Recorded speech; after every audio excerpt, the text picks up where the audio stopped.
Hi, folks. We're just going to let people jump on and just wait a few minutes as we see the numbers go up. We're expecting over 50 people today, so just bear with us for a minute.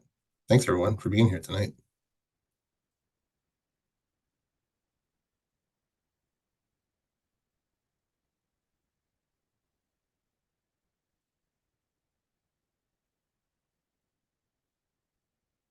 Ooh.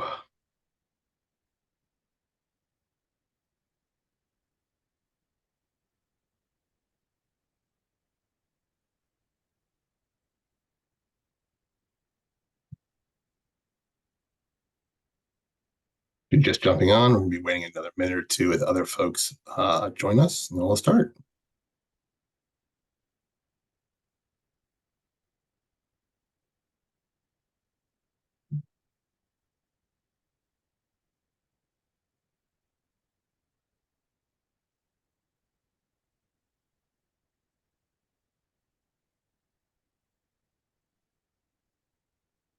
All right. It is 6:02. Welcome to the Spring Hill Sewer Separation Meeting for the spring. Uh, I'm Jesse Moose. I'm the construction liaison for the city of Somerville. You're going to be hearing from me a lot tonight. But before we kick this off, this is a ward-based construction project. We're in Ward 3. We'd like to allow Councilor Benjamin Campion to just have the stage for a second. Hey, Ben. Thank you very much. Hey, everybody. Thank you so much for being here, and a huge thank you to Jesse, to Dan, to Nick, for the just incredibly hard work that they have put into to managing this project over the last 3 years now. I have to imagine this has been one of, if not the biggest infrastructure projects in terms of geographic area of the city covered all at once. And managing it has been a heroic effort. So thank you, all three of you, and everyone else on the team. I'm also particularly happy to be with you all tonight, because this meeting means that the end is in sight. And I am always excited to hear these updates, and particularly this one, because I know, despite how difficult the construction period has been, the end result here is going to be really amazing. I'm really excited to see it. And I am very thankful that we are getting almost there. So thank you all for being here, and I'm looking forward to hearing these updates. Thank you, Ben, for the kind words. So this meeting is being recorded. We will post it on our website page, as well as the slide deck, either later this week or early next week. If you're just jumping on, welcome to the Spring Hill Sewer Separation Construction Community Meeting for this spring. It's a lot of springs.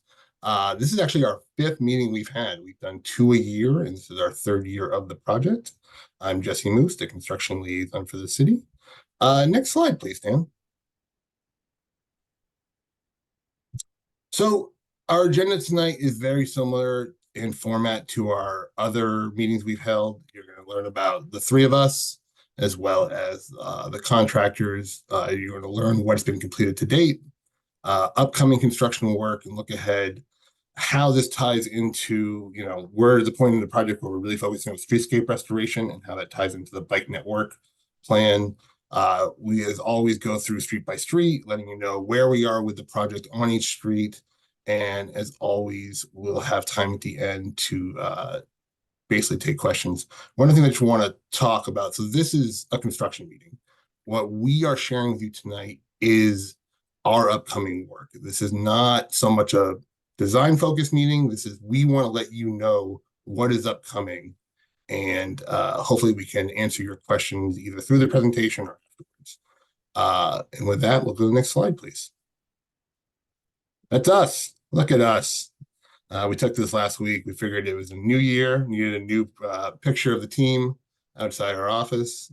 Myself, the construction liaison, Dan Amlin, the project manager. This is the 2nd project Dan and I have worked on. We were the team behind the Somerville Ave Streetscape Improvement Project, which was comparable size to this project, but definitely was a project focused more on a business district instead of a residential district. And then, of course, our 3rd, Nick Aleckl, joined us 2 years ago and really completed the squad. Next slide, please. So the contractor for this project is Gioso and Sons. We've been working with them extremely closely. I think I talked to them as much as I talked to anyone in my life as we worked through this project. They were also the contractor on the Cedar Street project many years ago. Designer and oversight is Stantec. They have been involved with many city projects. They also have a future project coming up. They are part of the Mystic River Outfall Project. So you will hear their name, and Hatch is the oversight of our green infrastructure, trees, which we'll talk about a little more as the presentation continues. Next slide, please. And with that, I'm going to hand it over to Dan. Great, thank you, Jesse. Again, for those joining a little bit late or those who don't know me, my name is Dan Amelin. I am a project manager here in the city of Somerville, managing this current Spring Hill project. So before we kind of get into, what upcoming work we have, for those who are unfamiliar, I'm sure most of you at this point already are. We're showing the limits of work. At the north, it's Highland Ave. The south is Summer Street. On the east is School Street, and the west is actually just shy of Benton Road. So we do actually have work on Gibbons, Cambridge, and Westwood. Just some really quick facts for you all before I jump to the next slide and talk about what the intent of this project is. The contract for construction was awarded in November of 21. Work didn't really start in earnest until February of 22. Our substantial completion for the majority of this project is this fall, with final completion coming next summer. Right now we're at about just shy of $24.5 million total project cost, start to finish. To date, we've spent about 2/3 of that, just over $18 million. So that being said, for those again who are unfamiliar, the intent of this project is many different facets here. Initially during design, it started off as a project to solve the combined sanitary sewer network that we have in the city that dates back over 100 years old. In order to achieve that goal, we have been rehabilitating sewers, installing new drainage, dedicated stormwater drainage, so that we can eliminate the flows from these combined sewers. In turn, that reduces treatment costs at the MWRA facility at Deer Island. It was also an opportunity to upgrade old water mains, some of which again are 100 years old, tuberculated, really poor condition. But the biggest kind of feature we want to talk about here this evening is the green stormwater infrastructure, the trees, the plants, and all the mobility improvements that I'm sure many of you are now seeing come to fruition here out in the streets. So that being said, similar to the past 4 presentations we've had, we have a handful of slides here that kind of spells out, metrically what the work completed to date is. I'm not going to go through each and every single one of these streets, but I do want to mention before I hint I'll start with Avon Street and likely end on Avon Street here. I'll flip slowly through these slides, but I do want to mention this is all going to be published on the project webpage. So for anyone who's interested in knowing how many manholes we've installed on your street, how many sidewalks we've completed as of this May 2024, this information, this presentation will be uploaded into that webpage. Please come back at your leisure and take a look and let us know if you have questions. So that being said, these next 3 or 4 slides, 5 slides maybe, they all look just like this, right? We spell out all the new utility work, left-hand column. As we're now kind of entering spring proper, you're going to start seeing some of these slides have surface and streetscape work, things that were missing in our past presentations because we hadn't gotten to this point yet. So Avon Street, for example, since last November at our last public meeting, there hasn't really been any major underground utility work to date. A lot of those quantities that you see on the screen now remain the same. The new feature here is the surface and streetscape work. We've got 615 square yards of new sidewalks. We're mostly done with a new bioretention basin on that street. And as I kind of flip through these slides, I'll go somewhat quickly because I think we want to focus more on the dialogue here at this meeting during the question and answers portion. But we have Avon Street, Barclay Street, Cambria Street, Carter Terrace, Central Street, Highland Ave, Oxford Street, Summer Street. We have Gibbons Street and School Street, and finally Westwood Road and Hersey Street. So again, all this information, I know I went through that quickly. It's all going to be published online on the project webpage. If anyone has any questions on how to access that, we do have a, how to contact us slide towards the end of this presentation. We can stay on that slide so you can all take a look and log on at your own pace. So that being said, upcoming work for this year, 2024. We're going to kind of encapsulate spring, summer, and touch into the fall season a little bit here. But first things first, we're going to talk about utilities. Good news, majority of the project, the utility work's already done. Right now, we have crews working on Lower Summer Street, really between School Street and Bow Street, installing new sewer, drain, water. That work is anticipated to occur throughout the remainder of this calendar year, likely stopping before we get to the winter season. At that point, we'll essentially be complete with all the underground work with a focus on streetscape work next spring. I do want to mention there's a small portion on Walnut Street that's being shown for utility work. Throughout the initial investigation of what our sewer systems looked like, we inspected a manhole at Bow Street and Walnut Street intersection. We cameraed that line, found that the sewer is dilapidated, is in need of repair. That is work that wasn't originally part of the project that we've since added because it is an opportunity. We have crews mobilized. We can get reasonable pricing with our contractor because they're already mobilized to the site. So we decided to incorporate that work, rehabilitate that sewer on Walnut Street. The other key component here is the Eversource gas work on Highland Ave that's been going on here for a couple months. Originally, they were planning to go to Benton Road. That has since been reduced to Central Street, which means that work will get done sooner. Right now, I believe their estimated date of completion is the first week of July. The good news is they've got all the mainline new gas main complete. So now they're going to start working on services. This will become important as we progress through the presentation, and I'll mention this again in a few slides. So that's utility work. So coming up, this spring, summer for streetscape improvements, you're going to see a different map. And this is all surface restoration, streetscape improvements. And what you can see here is the ongoing surface work on Summer Street. The good news there is most of the sidewalks have been poured. A lot of the bump outs have been constructed. Our bio basins, our planter beds have all been constructed. So work on Summer Street is slowly wrapping up. We will have plantings, for these planter beds, new trees being installed this spring. They were actually out tree tagging a week and a half ago, which is great. So we should be getting deliveries of trees and plants within the next week or two. School Street work, that will mostly entail new sidewalks, new irrigation, a couple curb bump outs, some for ADA compliance to get around, large mature trees where the existing sidewalk's less than 36 inches. We'll also have green stormwater infrastructure being installed on School Street. And then lastly, Central Street, which we will talk more about here in a few slides. And then I do want to point out on Avon Street and on Cambria Street, there's small sections that are highlighted here. Those are a combination of green stormwater infrastructure. For instance, Avon Street has a bio basin right where that's shown. So that, again, the bioretention basin is part of our green stormwater infrastructure that helps promote infiltration. Apologies. That helps promote infiltration. Helps reduce stormwater runoff into our combined sewer system and allows for greater filtration of certain elements such as phosphorus and nitrogen.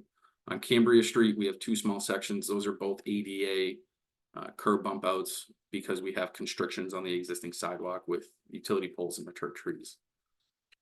So jumping ahead, I'm sure this is probably what most of you want to hear, hopefully.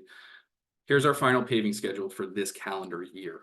I do want to point out we don't have every street here listed for reasons I'll get into in a minute. But the good news is come this fall, we will be having our crews pave the final layer of asphalt on Summer Street, School Street, Avon Street, Berkeley Street, Oxford Street, and Hersey Street.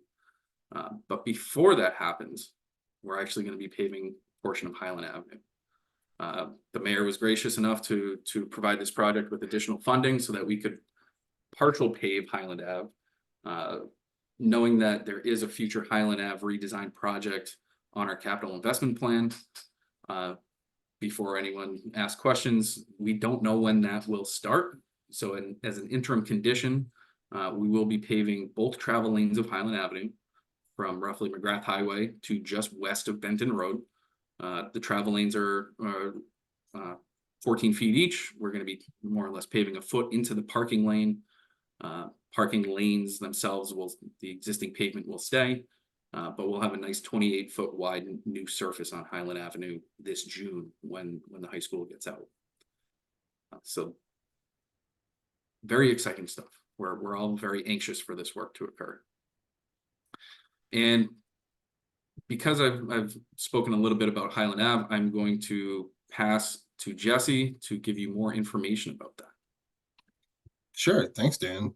So we've all seen the bumper stickers. We've seen, the news stories about the condition of Highland Ave. We drive Highland Ave as well, and we are very excited that we now have the opportunity to pave it. As Dan was saying, this is partial paving for the travel lane, money allocated that was not originally part of the budget for this project, that, the mayor found funds for. So it's going to be 2 mobilizations for us to do this. And the first mobilization from School Street to McGrath is going to start pretty soon. GEOSO is really in maybe a week left of finishing up the water utility work on their portion. Then they're going to start prepping the road. And we're not going to pave until July because we really need to have school out of session beforehand. But that's really the first mobilization. So that's a huge milestone for us. The second mobilization from Benton Road to school will happen after Eversource finishes up. They have gassed in the main, which is a milestone for them. They're now going to turn to services. I think it's about 30 services. So that's probably about a month, 5 weeks worth of work. From there, there's some prep work as well. But then we will be paving that. And, we will have a full comms rollout for this. There might even be an opportunity where, because of the high school, because of City Hall, because of the bus routes, we may pave at night. So keep your ears to us, and we will update when we have that. But exciting news, Highland Ave is being paved in July, at least the first mobilization. And with that, I'll turn it back to Dan. Great, thanks, Jesse. So as we shift gears here, we're quickly going to talk about some of the highlights of this project in terms of the bike network plan that the city put together, courtesy of our mobility department a few years back. So one thing I guess most importantly here is we now have a actual bike lane. It's protected by curb on the roadside, but this does exist on Summer Street. It is not complete yet. We put down 1 layer of asphalt. We still have another layer of asphalt to install later this summer. So for those of you who are cyclists and have seen this out on Summer Street, we apologize you can't use it yet, but we hope that by the summertime this will be paved, this work will be complete, and we can open the bike lane up to all road to all users. Excuse me. The other key component here I do want to point out is Central Street, and I alluded to this earlier in the 2024 paving plan that we showed a few slides back. Central Street does have 2 separated cycle tracks. They will be more or less at sidewalk elevation, which is a little different than the condition on Summer Street, and it will have a buffer between the roadway itself and the bike lanes.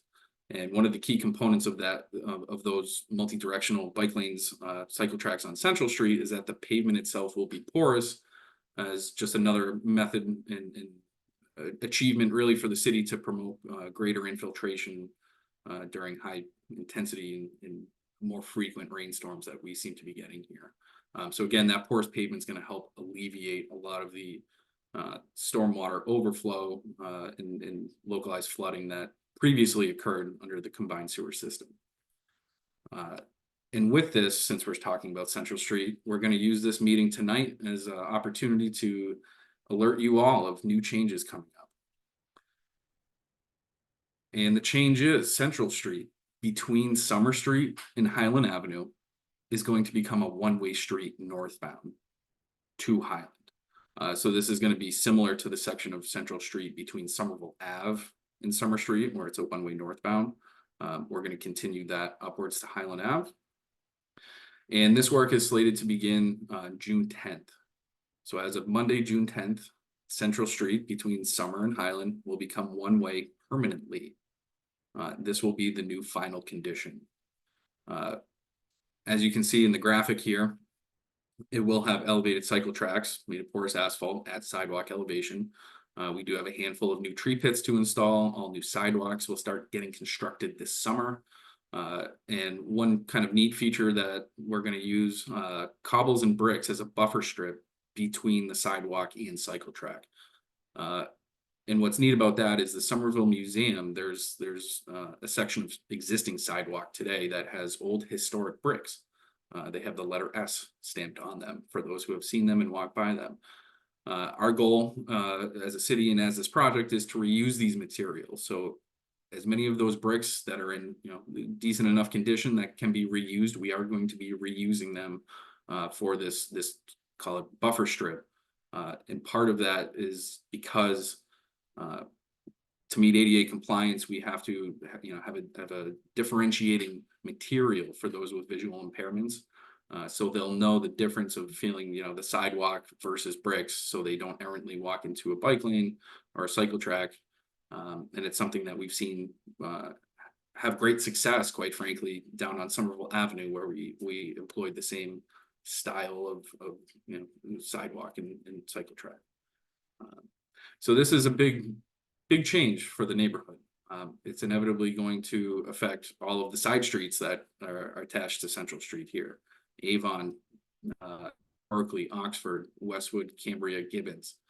Those 6 streets are as they intersect with Central Street, the directions of those streets will stay the same, but how you get home may inevitably change because this section will be made now. So this is something that we just learned last week. We got a date from our contractor. We've notified city staff, we've notified emergency services, we've notified a lot of the DPW operations folks of this upcoming change. So here we are tonight telling you the same message. And a common question that we do get, especially from constituents here, is how do we notify people?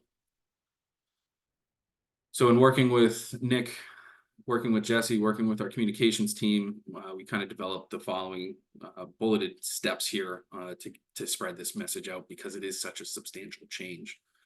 So we're using this meeting right now, today, May 15th, as our first opportunity to get the word out. We will be including an update on our webpage with the same information.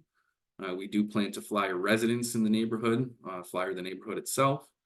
We'll be issuing 2 city alerts, about a couple weeks apart here. So the first alert will be an email only for those of you who are signed up. If not, we'll talk more about that at the end of the presentation.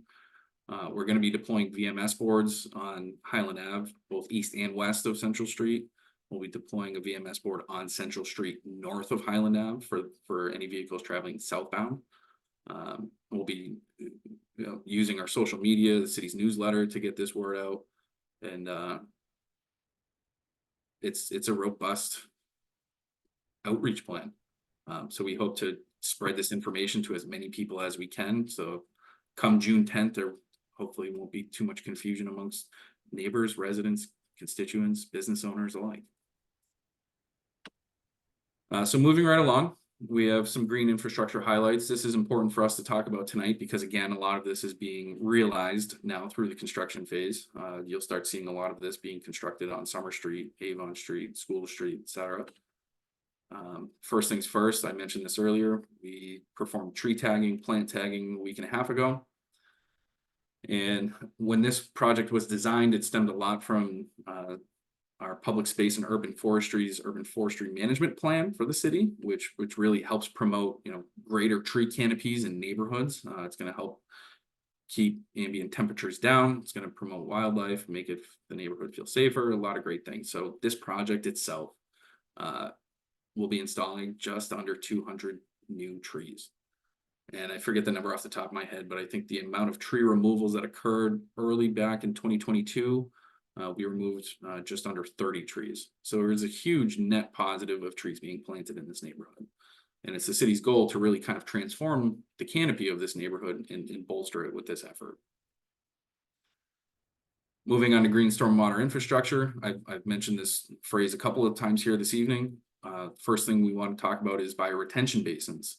And really what the purpose of these bioretention basins are, again, is to help alleviate our drainage, combined sewer, and sanitary sewer systems from any roadway runoff, from any sidewalk runoff, any impervious surface. So these are able to capture a lot of that rainwater, a lot of that stormwater, and slowly allow it to infiltrate back into the ground without inundating our existing systems.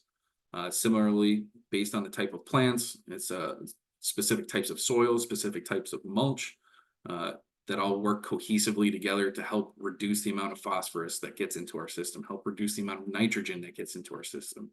Things that typically are very costly to remove when the MWA eventually receives the city's runoff, and the city has to pay treatment costs for that. So these are all very exciting.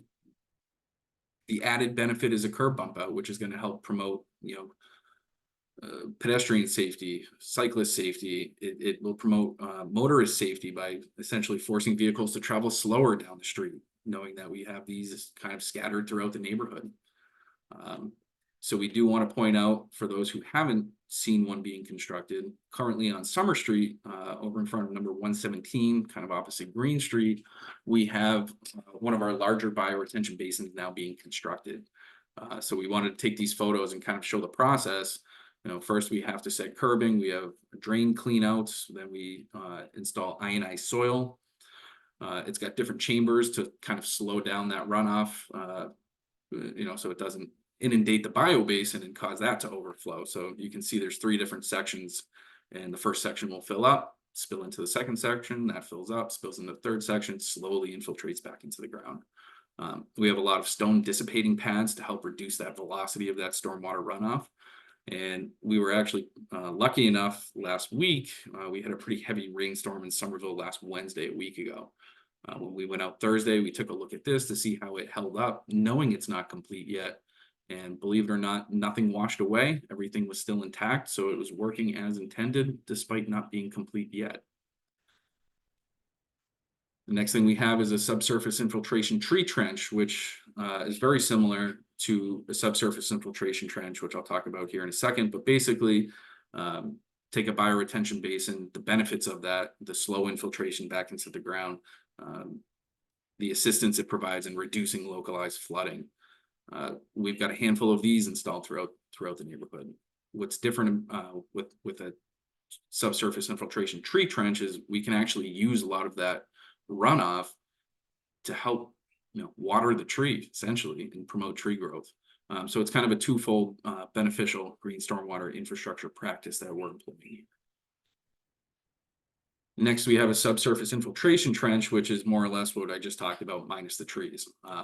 So there's a handful of these. For instance, there's one on Berkeley Street at the bottom of Hersey Street, knowing a lot of runoff travels down Hersey very quickly.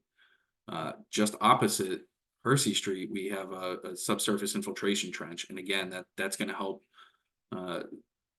promote more positive infiltration back into the ground, might help reduce localized flooding. And we've got pictures of that actually, which is great. So again, this is kind of a step-by-step progress where we have a stone trench, we have filter fabric to help reduce the number of fines that get in it.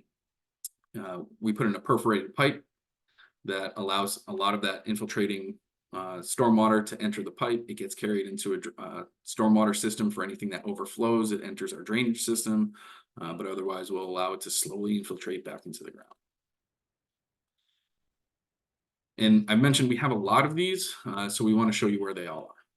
So as you can see, the blue circles are bioretention basins, yellow is a subsurface infiltration tree trench, and pink is just a subsurface infiltration trench. You'll notice a handful of these dots on the map do have a green circle that indicates that that work has been complete. So as you can see, we're a little over halfway there.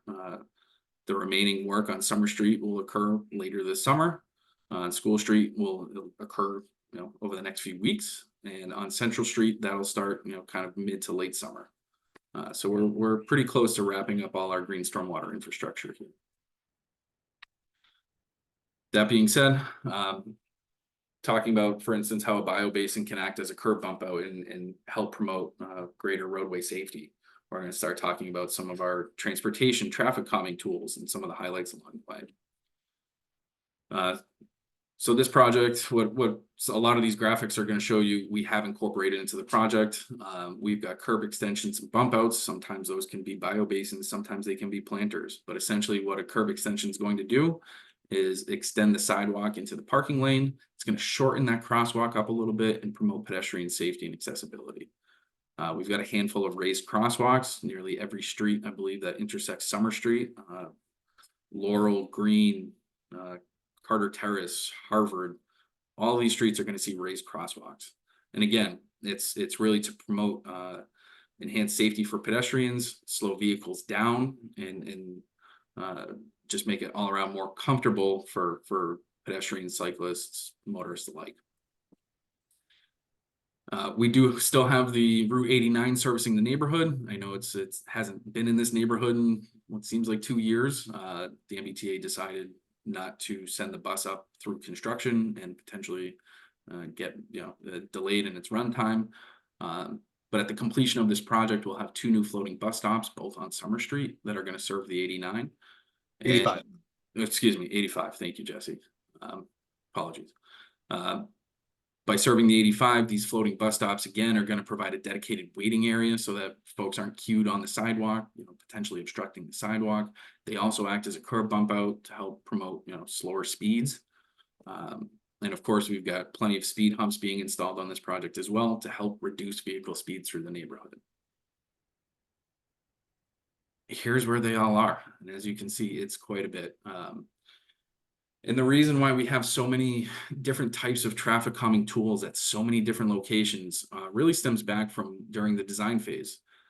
We had roughly 270 surveys from folks in the neighborhood between October 2019 and November 2020, so just about a year, where the overwhelming majority of folks were looking for wider sidewalks, slower vehicle speeds. A lot of people who took those surveys for us indicated that vehicle speeds on Summer Street, School Street, Central Street were dangerous. They didn't feel safe. So taking that feedback, we had 2 public meetings in 2020, similar feedback then.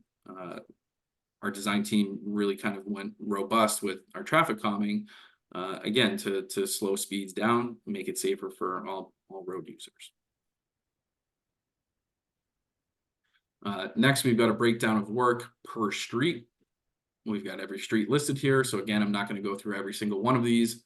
Again, this will be on our webpage for those who are interested. You can download this presentation later, download the slideshow later, and flip to your street respectively.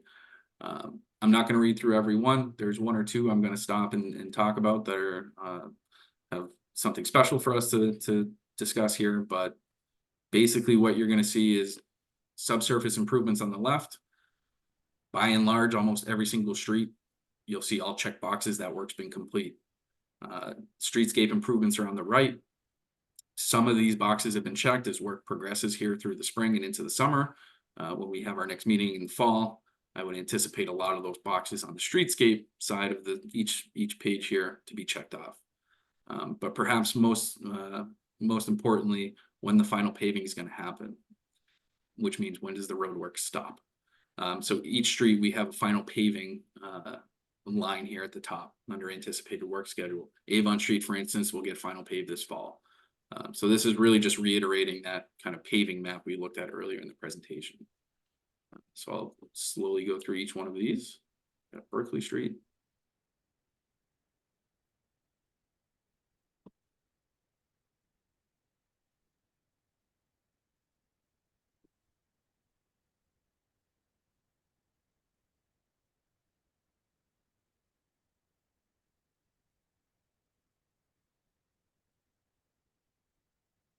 And I'm going to stop on Oxford Street. So for any residents who are joining us this evening from Oxford Street, last fall, we talked about potential improvements with a conceptual plan between number 55 and number 71.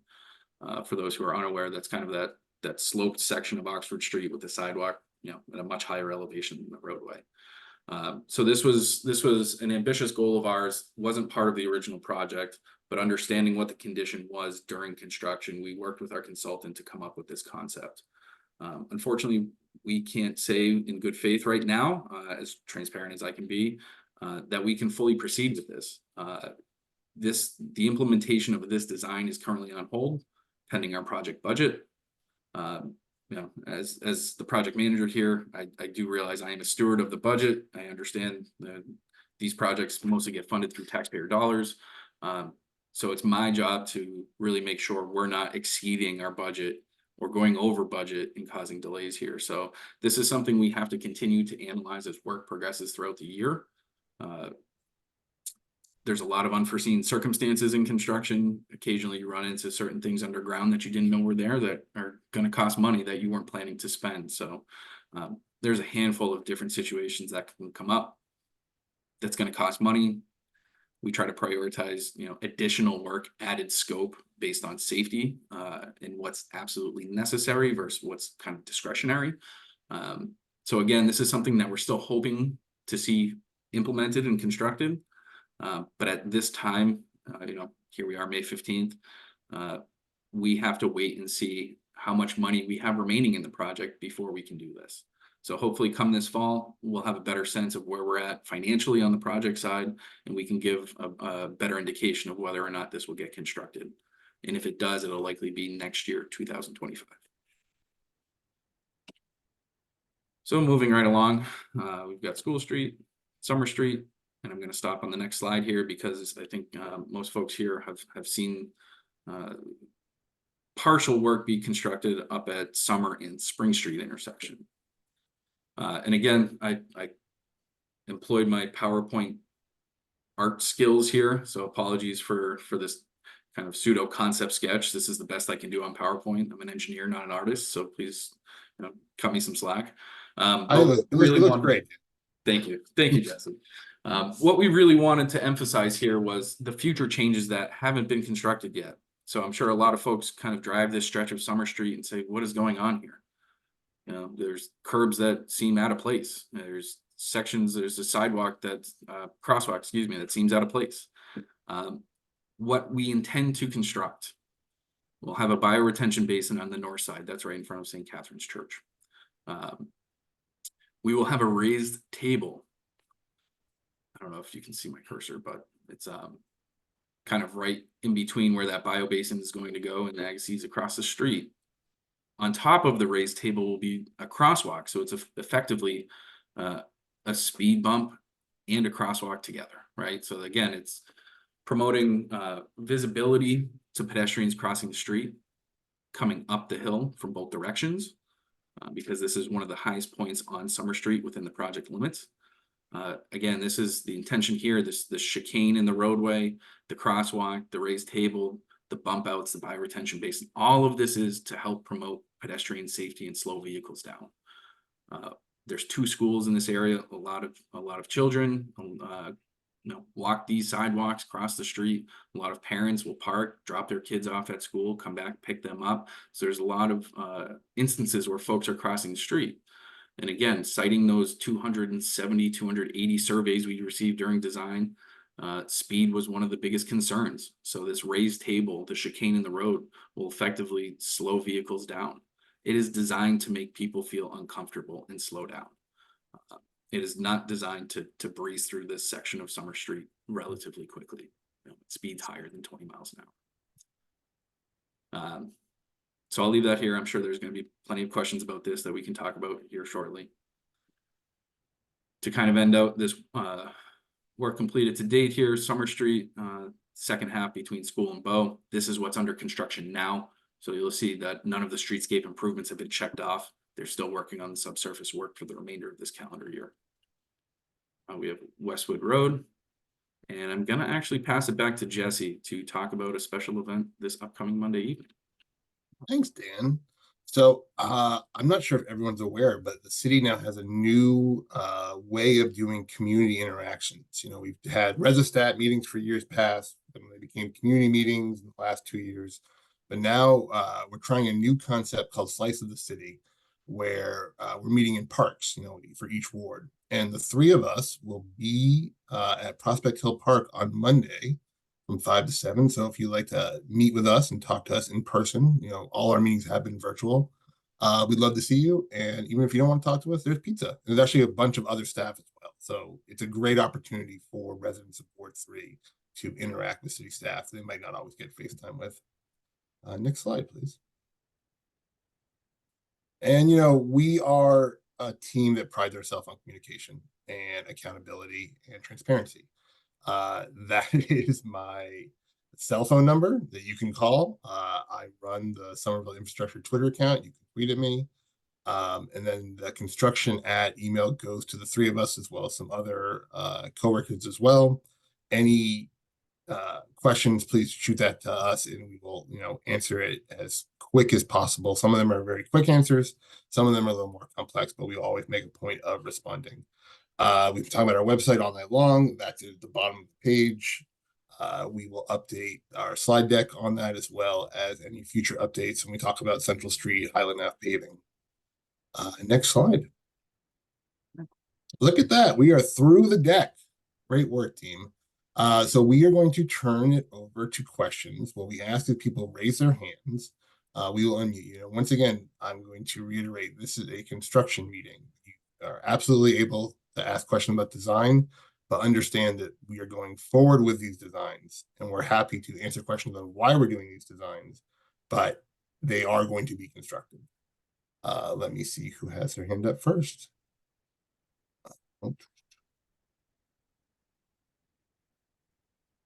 Let us start with Corey.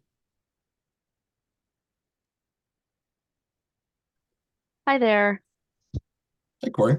Can you hear me okay? Okay, great.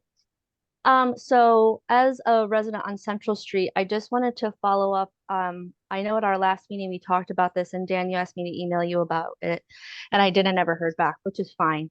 But I just wanted to check in if there was any consideration that was looked into the concern of what the width of Central Street will end up now being with the concern about it's going to happen that people will, pull over to the side for deliveries or whatever and Ubers and emergency vehicles and everything, and then no traffic being able to get around with it, especially with the emergency vehicle concern as well. Just didn't know if there was any follow-up on that, if there had been more checking into that of what that width will be. Yeah, absolutely. Corey, I can't apologize enough for not getting back to you. I'm sorry. It's quite all right. No, I'm beating myself up over that, and I can't apologize enough. To answer your question, in probably a less direct way than you'd like. So we have vetted this with our emergency services, our police, fire, Cataldo ambulance. Matter of fact, and I'm going to speak to that portion first. Okay. I was actually talking with our fire chief, Chief Charlie Breen, here earlier this week about Central Street, giving him the heads up about this new change. And his biggest concern, obviously, is can they mount the sidewalks? Can they mount the curb if there's a traffic jam here on Central Street? Which they can, right? So when we start laying out the new curb lines, those are going to get spray painted first. We're going to have the fire department come back out with their tower truck, which has the worst turning radius out of all their apparatus. And I asked, if there is a traffic jam here on Central Street, are you concerned that you can't get by? And he actually mentioned at Central and Highland, they have this software on the intersection lights, this traffic signals themselves. It's called an Opticom unit. They can actually trigger a green light to queue out Central Street and give all those cars a green light, to cross Highland Ave or turn on Highland Ave, so that Central Street can empty out. He did not seem overly concerned about that. Okay. In terms of, say UPS drivers, Amazon drivers, we are essentially removing, I think it's a total of 32 parking spaces, which are all 2-hour spaces on Central Street. And I don't have a good answer for you in terms of, did we coordinate, did we, collaborate our design with any of those entities? I can't speak to that personally, but I know in the past in some of our other neighborhoods in the city, we've worked with our parking department to kind of create dedicated loading zones, I guess is what they're, I'm thinking pickup drop off for like Uber, which I guess would still apply here. Right. And I think that's something that we need to take a further look at in terms of this portion of Central Street, in creating, do we have a place to park something on Highland or a side street? So someone, a delivery person will have to get out and walk to deliver a package. Because the last thing we do want with one 12-foot wide lane is for someone to stop and block traffic. Right. Which we know is going to happen. We've Like, come on, we know it's going to happen. Yeah, So- we've seen so some of it Corey- already on Summer Street, right? Where Yeah. it's an ongoing challenge in the whole city, and we look at some of our other side streets. Any of our streets in the city that you've got an 11-foot lane, a 12-foot lane with parking on both sides. So it happens there, right? We know Yeah. it. We're not we're not blind to that either. So Right. So Corey, one of the things that we looked at, looking at, like Mass General Law is that deliveries, UPS actually have the right to stop in the middle of the street and make a quick delivery. I was shocked when I found this out, Wow. but they legally do have the right to do this. So, I mean, I live on a street that's very narrow, and that's what happens when a package gets delivered on my street. It's just going to be part of the new normal. Right. So that's why I was like, if there's any consideration that I mean, when it comes to feet and inches here, if no brick or pavement has been down, if there's any consideration of adding a foot or something just to help if someone pulls to a side somewhere, it helps if someone can get around it. I mean, we're losing all parking in 2 lanes. Is there any way to just rethink that of how people can get around? I mean, there's moving trucks. People move all the time on the street. It's incredibly, all the cyclists also have things delivered. It's not just, people who are not. And there's people who are disabled who need to be dropped off by, the different services at their front door. Right. I Yeah. understand what the project is and I understand that plans are, so I just was wanting to revisit that if the final width had been rethought about at all. And I will lastly say this about that is that I know that we're trying to have everything deviated to the side streets, but I mean, everything's getting deviated to the side streets now, and I just worry about it being too much of a tax on the side streets as well.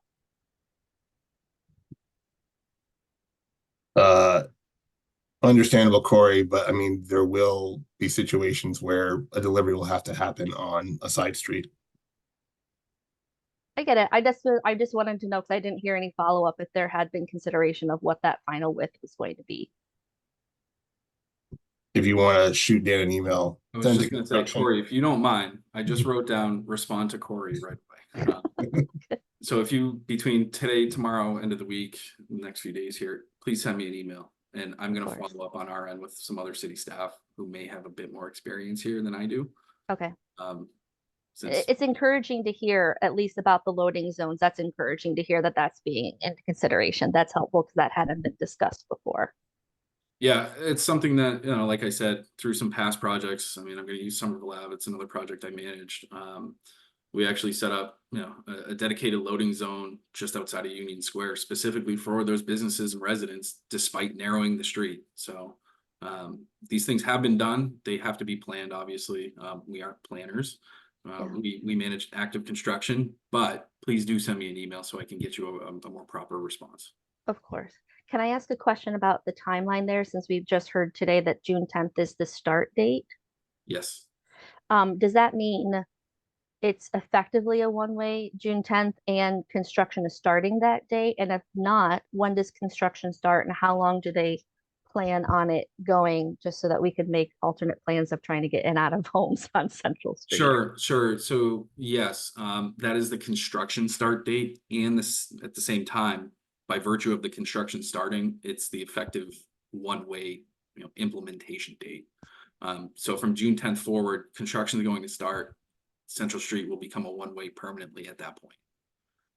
So what they plan to do is they're going to be installing new curbing first, which is going to essentially restrict that roadway down to 1 lane. and then they're gonna start filling in new sidewalks. So they'll be able to maintain that, you know, northbound lane, that traffic going up to Highland Ave while they work. But they will be happening simultaneously. Okay, so it doesn't get closed down completely. Correct. Okay. And do they know how long that project's going to take? I mean, haha, but estimated. And this is the biggest challenge of our work is, you know, we're at the mercy of a contractor's schedule. What we anticipate right now, Corey, and I'm sure, you know, fast forward a few months to the fall when we have a meeting number 6 here, we'll know better, right? But our initial assessment of what their schedule shows is they're going to be constructing these curbs, constructing sidewalks, building tree pits, you know, constructing the cycle tracks, getting as much of that done as they can before winter comes. So I would anticipate that work carrying through October of this year.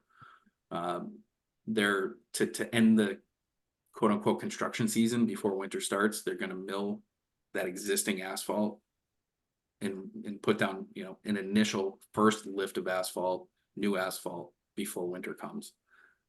Stop work for the winter, come back in the spring, you know, plant everything 2025, do the final lift of asphalt 2025, put in, you know, the raised crosswalks then.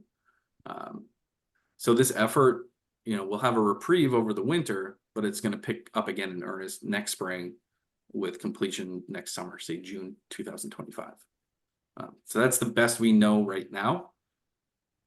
Okay. Certainly over the next few months, you know, if the question's still bugging you, please don't hesitate to reach out, and we can kind of give you real-time updates of how work is progressing and how the schedule may or may not change.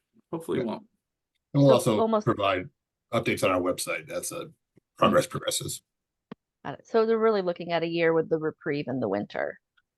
Yes. Got it. Yep. Okay. Thank you guys. I really appreciate your time. And Dan, I will email you. I've got it on my list to follow up with you, Corey. I'm not going to let it happen again. Shame on me. Great. Thanks, Thank guys, you. for your work.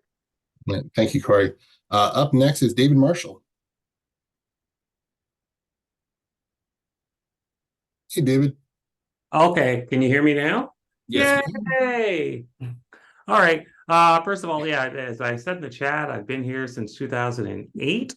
And so I've been a pedestrian, a motorist, and a motorcyclist. I mean, and a bicyclist for all that time. And I've got. Consider, I understand it's already built, it's done, so it's kind of a moot point at this point. But I guess just to express some concerns that I wish I had the wherewithal or the ability to do so like much earlier. Because like I said, I've been living here this long, and I haven't seen like high speed, fast and furious chase scenes on my part of Summer Street. And I think that, and like I said, thanks for the information, because I had no idea about all of the history and thought that went behind it, because without it, it looks like you like arbitrarily made the streets thinner and thereby actually inadvertently more dangerous for some of us. But as a driver, the roads coming out of Green Street and making a turn either left or right onto Summer, it's actually more dangerous because you have to bring a car out further and then make that turn, and you're essentially over the yellow line with the danger of oncoming traffic. So I think just because of that, the street, it's inadvertently more dangerous for some of us, not only for, you know, the possibility of an accident, but also for pedestrians who were on the corner, because I took pictures and posted them on Twitter today of drivers who drive over the curb, because that's the only way to safely navigate onto Summer Street. So if you recognize my tweet, I said it's a user interface versus user experience thing. So I wanted to get that out. And also as a bicyclist, I actually felt safer without the bike lane there, because there was so little traffic on Summer Street. that drivers and bicyclists had this sort of like understanding of you had horizontal wiggle room. So if you saw a car, coming, and two cars are coming and a bicyclist, I mean, each kind of like worked it out, like without saying anything or honking horns, and it was much more informal and fluid. Whereas now with the bump outs, each lane on Summer Street is dangerously thin. I mean, it is like the exact width of an economy car. So anything wider, and you risk like rear view mirrors clunking. So I know yeah, it was refreshing hearing that you work with the fire department and everything to try to work things out. But right now, it looks like this is a big high traffic solution for a low traffic street. So I wanted to get your thoughts on that, because I know I feel safer. I felt safer the way it was before as a driver and as a pedestrian and as a bicyclist. So I wanted to get your thoughts on that. Sure, David, and we saw your photos today. Thank you for sharing that. We saw you going up on Facebook too, having some conversations. So one of the issues is that the project is not complete. There's still paving to be done on Summer Street where it meets Green, which will change the elevation of the curb a little bit and put it at grade. A larger vehicle mounted the curb to make that turn, which means that they didn't stop at the crosswalk at Green, look left and right, and then make that turn. So we are attempting to build infrastructure that will hopefully force people to do that. And what you showed us is someone who just neglected that. And I think to add on to what Jesse's saying here, David, is, a lot of these curb bump outs, for instance, your photo that shows the tire tracks, that was during the time of design, that was a compromise, and that was well understood by city staff that would inevitably happen with, larger vehicles with worse turning radiuses than, say, a Toyota Camry. But as Jesse mentioned, this work is still interim, right?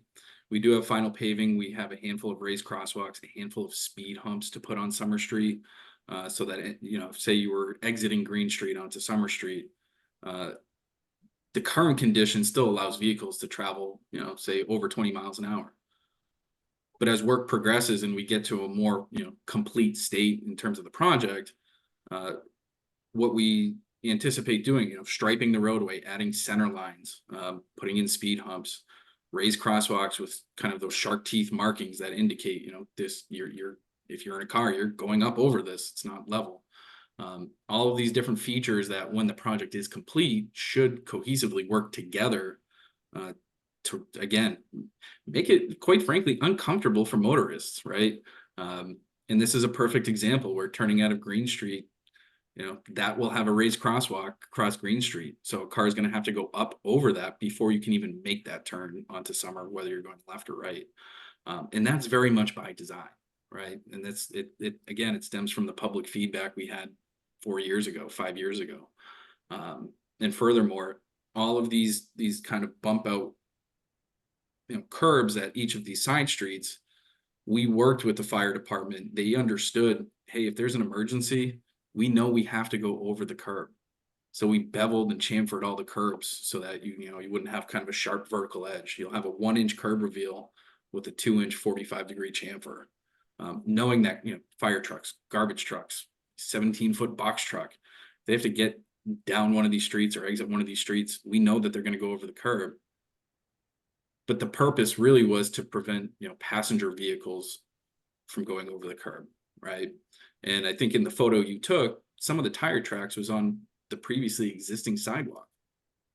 So again, it showed. Well, it was actually on the bump out, but yeah, it was, and that was, I had a rough time because I had to drive out of the city right after Porch Fest. So when I made that turn, I had a ton of things to look for, right? I mean, I had to look for pedestrians, I had to look for oncoming traffic. And yeah, so when you're going straight, right? When you're leaving from green, you're going straight, straight, straight. And then by the time you're able to make the turn, you are already over the yellow line. So if there's oncoming traffic coming up from Bow Street to Davis Square, and I'm making the right-hand turn, I'm going into that person's lane. So that person has to see me coming and go, oh, okay, I got to stop for this person to make a turn. Whereas with the old width, that really wasn't there. But I see what you're saying, and like I said, I just wish that I were around to be part of a voice back in 2000 during the pandemic, because I certainly would have raised these ergonomic concerns then too. And who knows, maybe this would have happened anyway.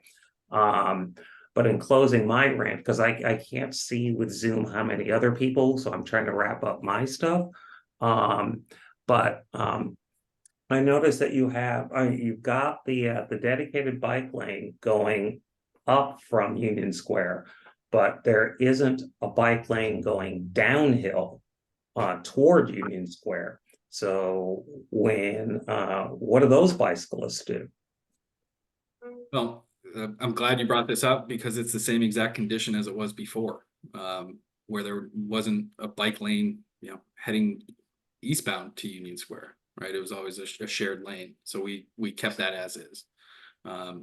Coming out of Union Square, the new, we'll call it a cycle track, is in the same exact location as what was previously painted onto the roadway surface. The biggest difference now is we kind of cheated 6 inches and put a granite curb there. No, I got that. But the trouble of the implementation of it, and this, from my perspective, as a pedestrian, as a bicyclist, and as a driver, is that when you lock in that lane, when you locked in the uphill bike lane, you remove the ability of drivers to go into that bike lane if there's oncoming traffic that they wanted to avoid. And I actually believe, I know there's a stereotype of Boston drivers, but I actually believe that most Boston drivers do look at the mirrors and look to make sure what's going on. Maybe I'm naive, but I'm 62 years old, so I think, I think I've seen the best of people. So if there was a car that was trying to navigate like a bicyclist on the left, a bicyclist on the right, and oncoming traffic, they worked it out because they had that horizontal wiggle room. And that horizontal wiggle room on Summer has been removed as an option by the locked-in bike lane going uphill. And the combination of that and the bump outs and just like the street getting thinner. So this is an ergonomic thing. And like I said, if it's locked in, it's locked in, and we got to deal with it. But in the interim, it is more dangerous for some of us. Thank you, David, and thank you for the photos you Yep. sent us earlier. Next up is Joseph.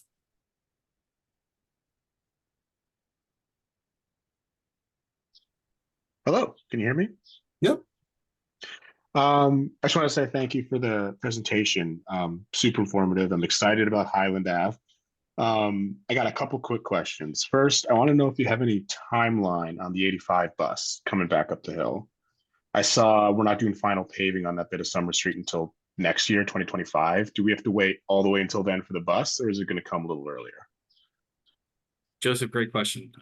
So we're in pretty regular communication with the T. We give them, I'll cut to the chase. It's really up to their discretion. The best we can do on the city side is say, here's our plan. Here's the schedule for work. Knowing that utility work on Lower Summer Street is going to be continuing on through the fall, say October, November, kind of weather dependent when you get to that point in the year. We'll be taking a break over the winter. We can restore the roadway surface, patch all the trenches with asphalt, let those kind of settle over the winter before we come back in the spring. Kind of the end of summer is our next check-in point with the T to say, hey, you may have 3-4 months of no construction. Are you interested? Do you want to send the 85 back up here? And it's really up to them on whether they want to or not. Rewinding back to last fall, I think it was October timeframe, you know, we had the same type of meeting. It said, you know, over the winter, you might have a 3-month reprieve from any construction. Do you want to send the 85 back on its normal route, you know, up Summers, Central, Avon, and back down? And the T elected not to. They wanted to keep holding the bus down on Bow Street or Somerville Ave, I think. So I don't have a clear answer for you. Right. Well, yeah, I remember, I think I asked the same question this time last year. I guess I'll hold out and start emailing the T about that. Yeah, that Um, would be my recommendation. Yep. Fair enough. I have another couple quick questions about the bike lane on Summer Street. I am happy it's going in. I think that the old one on the curb was a bit tight and uncomfortable for going uphill. But I'm curious if is the curb the only barrier that we're going to have between the bike lane and the travel lane, or are you going to put like flex post or something like there is down on Hampshire Street in Cambridge, where it's a bit more of a visual barrier? Sure. The overwhelming majority of that bike lane is just going to have that curb. Okay. There'll be periodic locations, right? We'll have a floating bus stop, so you've got more of that kind of buffer space. As you get up to Spring Street, we've got some of those planter biobasin bump outs that are going to kind of enhance that buffer space, you know, further away from the road. But to be honest with you, most of it's just going to be that curbing there. Okay. And then the last question, what is going to happen on the bike lane in terms of street cleaning?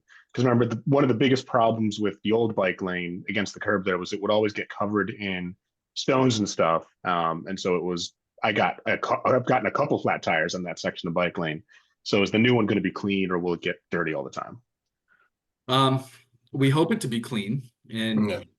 we feel more hopeful now than we have in the past because stemming from the Somerville Ave project, I don't know how often, you know, you're down on that corridor between Union Square and say Target, kind of Medford Street, McGrath area, where we have 2 separated cycle tracks, right?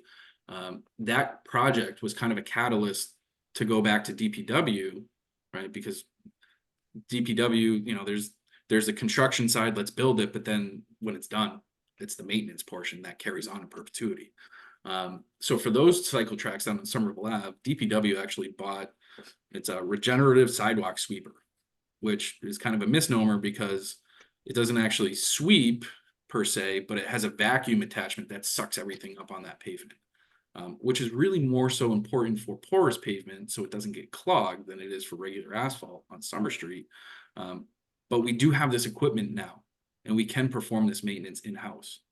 And I think it was maybe back in January, February, I sat down with our DPW director of operations, our DPW buildings and grounds director, and said, here's what we have. Can we, you know, add this into the maintenance plan for each subsequent year moving forward? And they both agreed, yeah, we have the equipment. We're doing it on Somerville Ave. We'll add to that, do more here.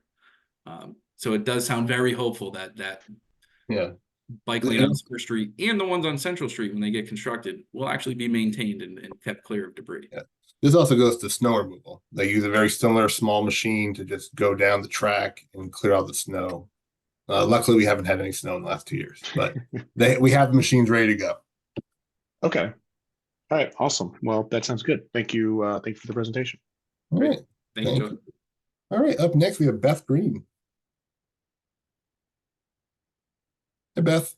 Hi, thanks for taking my questions and thanks for the presentation. I have to say the construction guys have been awesome and very accommodating when we've had to drive in and out. I live on Benton near Summer. The Benton folks are very concerned about the future of Benton, and I don't think we feel like we're being listened to about the fact that Benton is the only street around here that's 2 ways. And what Benton is going to suffer from Central Street becoming 1 way, and all that traffic that wants to go the other way is going to come up Benton, which is already narrow because there's parking on both sides. There are many standoffs at the corner of Benton and Summer. The other day, my neighbor was coming over and there was a standoff for about 10 minutes, and she had to actually go in the street and negotiate with the drivers to get them to figure out how to let each other pass. It's way too narrow of a street for two-way traffic, and the two-way traffic is just going to get worse. For years, I've heard they keep it two-way because it slows people down. Well, I don't buy that one bit, especially now that they're putting these bumps everywhere, which I think are very effective. So I don't understand why we can't get any traction for for Benton being one way, especially now that Central is going to be one way. Yeah, Beth, I mean, that's a fantastic question that we've heard throughout this project. We've also spoken to the mobility team, Brad Rossman's team, about this as well. You know, we met with him at 1 o'clock today and we brought this question up. They are reviewing it. I would say continue to email them. Their email is transportation@somerville.gov and share your user experience. Another advocate for this is talking to your ward counselor, Benjamin Campen, and I've explaining. tried that, I have to say. I've Okay. tried that a few times. But tell me who we should email. Sure. So if you email transportation@somervillema.gov, that goes to the mobility team. And you can, if you all want to do that, go right ahead. You know, the thing is, do they ever ask for input from the people who live on the street? Yes. You know, very much so what Dan was saying when we started this project, you know, many years ago, is that, you know, they surveyed the neighborhood to figure out what we want to do for traffic calming. So can I anticipate that I will have some opportunity, that they will reach out to the residents of Benton, or do we have to all go after them? I would advocate for yourself on this situation. Okay. And Benton Road is not really part of this project. It's kind of the limit of Right, I know, yeah. repaving Benton Road, you know, other than, you know, some trenches that went in from Cambria Westwood and But it's given, kind of the fallout, it's the fallout of Central Street. That's why I brought it up. and we are aware, this team is aware, but we are not the decision makers on flipping Benton Road. So Okay. All right. I that- have one other question. The bikers who are going south on Central, where are they supposed to go when they get to Summer? Because every now and again, you see people going the wrong way down, biking down Central Street to Highland. So what is the intention of where they're supposed to go when they get to Summer? you want to bring up the bike network slide real quick, Dan? Yes. Are they supposed to take a right or a left? Yes. Yeah. Yeah, I mean, that's You're the absolutely only place, right? Bear with me here a second. We have so many slides. It's quite a few. You don't have to do that, but No, so this is what we're looking at here. Yep. So Beth, and I'm sure you're aware, there is an existing bike lane on Central Street between Somerville Ave and Summer Street that right. heads northbound. right. Really the decision to add, you know, multi-directional, you know, essentially 2 cycle tracks on Central Street is to connect those from Highland Ave down to Summer Street only. Okay. It wasn't the intention to, you know, have them continue going, you know, essentially contraflow traffic all the way down to Somerville Ave. Yeah. But again, this stems from those 270 odd surveys we got during design 4 or 5 years ago. Yeah. That, you know, how do cyclists get from Highland Avenue and points north back down into this neighborhood safely? Yeah. I get that. I get Yeah, that's how we ended up with 2 cycle tracks here on Central Street that will only lead to Summer Street. that. Okay.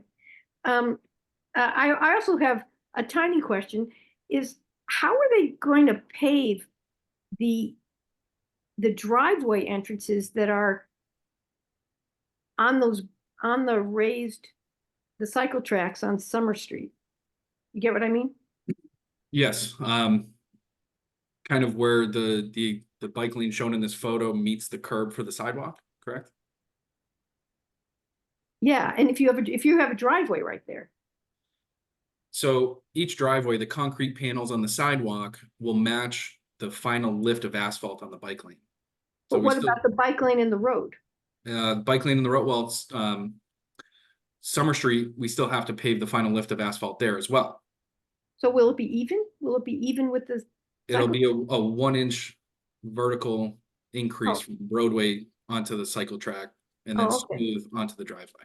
Okay, all right. So Thank you. that bike lane curbing is it's beveled, it's chamfered, so it has an angle to it. So you'll have, kind of one vertical inch and then that 45-degree angle up to the bike lane. Okay. Yeah. Well, that's good to hear, because we're about to get our cars fixed after all the construction. So it will be nice to know that it'll be pretty smooth sailing. It will be, yes. All right, well, thank you, Beth. Up next, we have Michael. Hey, Michael. Hello. Yes. Hello.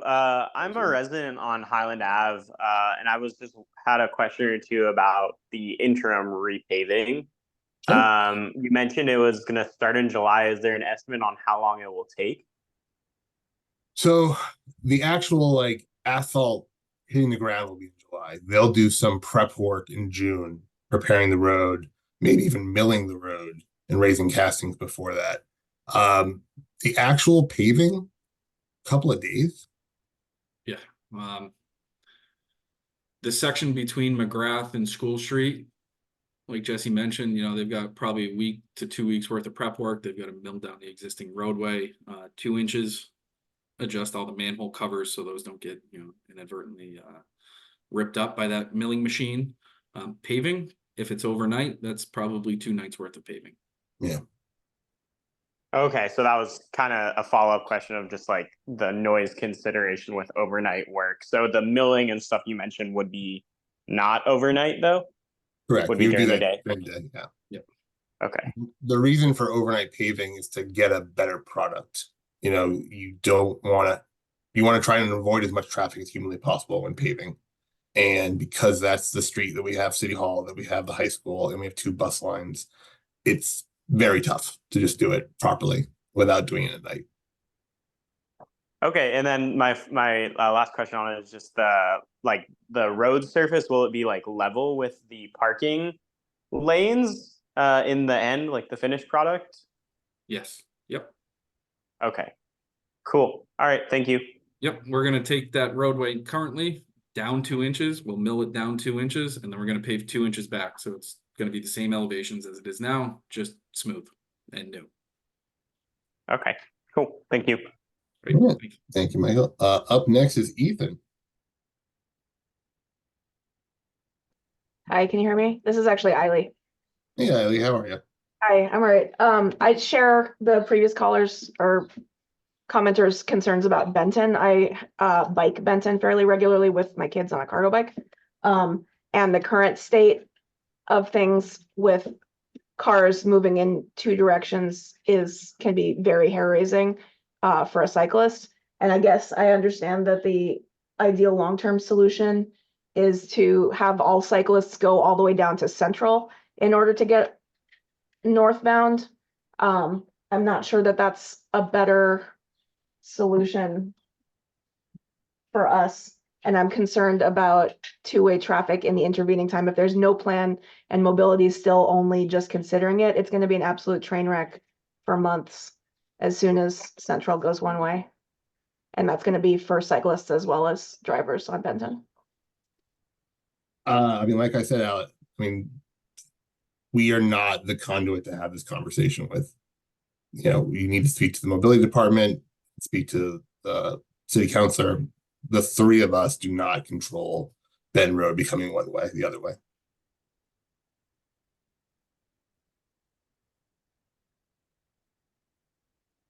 I would say that the main concern is that there seems to overall have been a lack of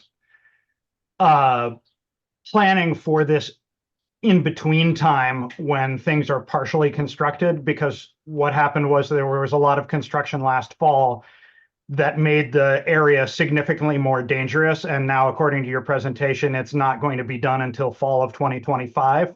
No, and that's fall of 2024 for Summer Street. That's not what your presentation said. Including Central. So Right. Central Street will have binder course paving, which will be able to drive right on. But there, a point being that you went through and sort of half did a bunch of stuff last fall, and then it's just been sitting there having nothing done to it. And in the meantime, The travel lanes for cars are very narrow. There's no space for bikes to go anywhere.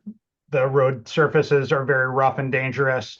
And nobody seemed to have paid attention to the fact that people live and use this stretch while you're in the middle of this process. And so what I would ask is going forward, both to accelerate the completion of that area in front of St. Catherine's, because it's really dangerous right now. And going forward, think about how people are going to use the space while you partway through construction, even if it's not the most, efficient process from a construction standpoint. That's Sorry. good feedback. We appreciate that. So the other thing I actually wondered is whether there's going to be a dedicated budget or schedule for keeping up the plantings that you're adding at the top of Summer Street, because I've seen plantings like pollinator mini gardens or whatever on Beacon that have gotten completely overgrown, and they're like 6 foot high, piles of native, effectively weeds that really block visibility. And if that situation happens right at the top of summer, you're going to have little kids like 2 and 3 year olds at the preschool running out from behind the giant wall of grass, and the motorists are not going to be able to see them. So I'm pretty concerned about the planting ideas for that right at the top of summer. Eiley, thank you. We learned a lot from Somerville Ave where the same situation occurred. Just come out and say it, right? So again, I don't know how frequently you travel down Somerville Ave, but same thing, right? We had all these planters, these bio basins, we put in plants, and it was a challenge initially to maintain them properly, to the point where we ended up with a similar situation, tall weeds that, quite frankly, kind of took over and did not look good at all. So in learning from that instance back in like 2019, 2020, when that occurred, we actually are working on right now an operations and maintenance contract for all our green stormwater infrastructure. We're working with DPW buildings and grounds to kind of bolster not only their staffing, because they are short-staffed, but bolster the maintenance procedures that go along with it. So we actually are at a point now where we have, more or less standardized procedures in terms of how often do we need to pull weeds? Is this a weed or is this a plant? How frequently do these need to be watered or not watered, so we don't end up in the same situation we did a few years back. Now, that being said, neither myself, Jesse, nor Nick are responsible for this maintenance in terms of, what our roles are here in the city, but we do collaborate with other departments, other individuals, our colleagues, and say, hey, this was a great idea, but it wasn't maintained properly. How do we fix this moving forward? So I'd say in confidence, having those discussions of years past and the mistakes, I don't want to say mistake, the oversight along the way, we've pointed these things out. We've heard from, residents such as yourself who are saying the same thing. And that kind of made us reconsider, hey, if DPW is short-staffed, let's put an operations and maintenance contract together specifically for planter beds and green stormwater infrastructure, so that we can not only educate our own staff, but we can start, enforcing maintenance plans where, it's weekly, quarterly, biannually, different phases of the seasons, so that these all get properly maintained, they remain looking pristine. I think, I'd hate to see these get filled with trash. Unfortunately, that's tends to happen more frequently than I'd like to admit. But it's really kind of stepping back and taking a holistic look at how do we maintain these as a city? What can we learn? How do we do better? And we've had a lot of those discussions internally to get us to a point. I met with the buildings and grounds director over the winter, highlighted every single planter basin on a set of plans. Said ultimately in 2 years, year and a half from now, you're going to be responsible for all this. What's the plan moving forward? So we continue to have these discussions so that that situation you're describing does not play out here. And that's about most of what I can offer here in terms of a response. All be yours.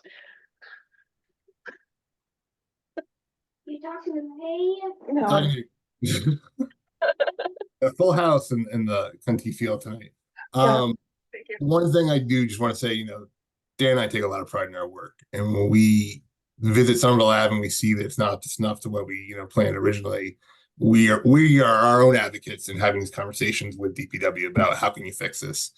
And if Spring Hill in 3 years looks terrible, we'll be advocating as well to be like, this needs to be up to snuff. So we're on the same. I'm not as worried about how it looks. I'm more worried about just like little chaos beasts running out into traffic. Those are kids, you mean? Yeah, from the preschool and from the schools. Like there's just a lot of kids that cross right at that crosswalk and they're not visible. They're lower than the size of grass, basically, or they can't, depending on what you plant. So Sure. So the maintenance on that is going to need to be important. Yeah, absolutely. We're in agreement. All right, well, thank you. So it is 7:26. We will have time for one more question. It looks like it can be you, Maggie.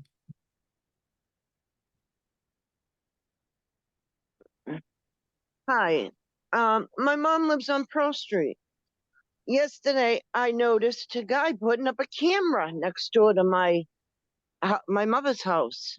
I want to know what they're for. I mean, there is a 10-mile zone here, with the little bumps, but I want to know what the cameras are for. Is this to ticket people? So you said Pearl Street? Yeah, on Pearl Street. It comes down from McGrath Highway, the middle Pearl. Sure. So that is well outside this project's limits. If you want to email construction at somerville.gov, we can look into it. Depending on where it is, it could be related to a lot of things, but honestly, without really kind of digging in more, since it's not related to this project, we don't really have an answer for you. Sorry.